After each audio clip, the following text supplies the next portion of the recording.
అగ్రగామి నిలిపే ప్రయత్నంలో తెలంగాణ ముఖ్యమంత్రి రేవంత్ రెడ్డి గారు 2047 వరకు తెలంగాణ ముఖ్యమంత్రిగా రేవంత్ రెడ్డి గారే ఉంటాడు. ఖచ్చితంగా వారి ఏజ్ కూడా అప్పటికి 75 సంవత్సరాలు మాత్రం అవుతుంది. తెలంగాణ దేశంలోనే ఒక మేటి నగరంగా మేటి రాష్ట్రంగా ఉండే అవకాశం ఉంది.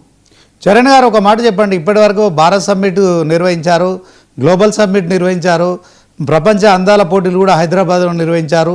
ఇప్పుడు మరి ప్రపంచ మేటి ఆటగాడు ఫుట్బాల్ క్రీడాకారుని కూడా తీసుకొచ్చి ఇక్కడ ఫుట్బాల్ ఆడిస్తున్నారు.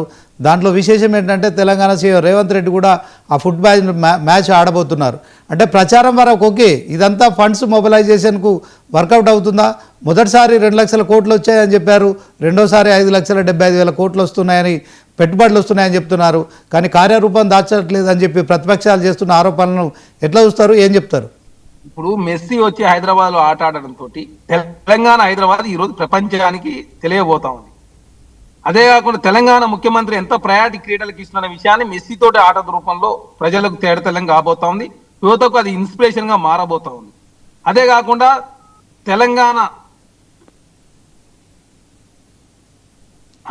కాకుండా తెలంగాణ అన్ని రంగాల్లో అంటే ఒక విజన్ తోటి ఒక ప్లానింగ్ తోటి తెలంగాణ ముందుకు పోతుందని చెప్పేసి దేశవ్యాప్తంగా ఉన్నటువంటి ప్రజలకు అర్థమవుతా ఉంది.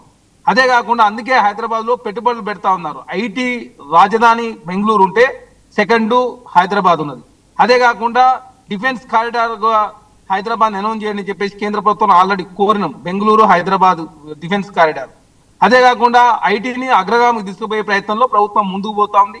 క్రీడలను ఐటీని అదే కాకుండా అర్బన్ డెవలప్మెంట్ విషయంలో ఎక్కడ కూడా కాంప్రమైజ్ కాకుండా మాస్టర్ ప్లాన్ రూపొందించే ప్రయత్నం, మూసీని పునరుద్ధరింపజేసి మూసీ కాలుష్య కొరల నుంచి బయటపడేసి హైదరాబాద్ కు గణనీయంగా టూరిస్టులను ఆకర్షించే ప్రయత్నం కాంగ్రెస్ ప్రభుత్వం చేస్తా ఉంది.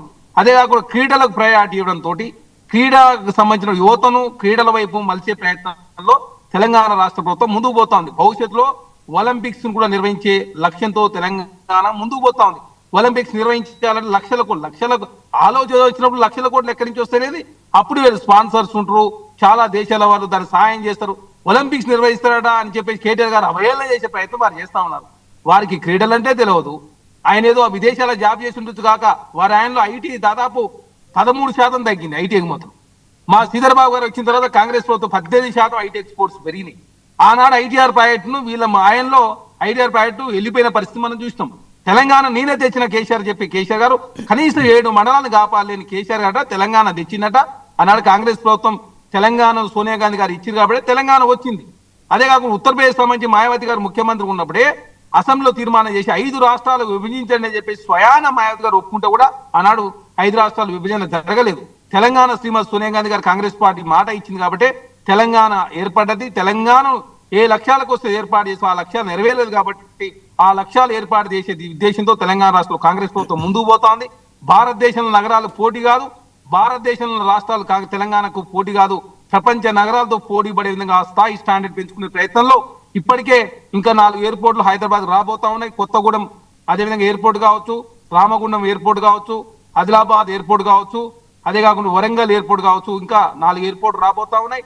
అదే కాకుండా హైదరాబాద్కి ఆల్రెడీ అంతర్జాతీయ విమానాశ్రయం ఉంది, RRR కూడా రాబోతా ఉంది.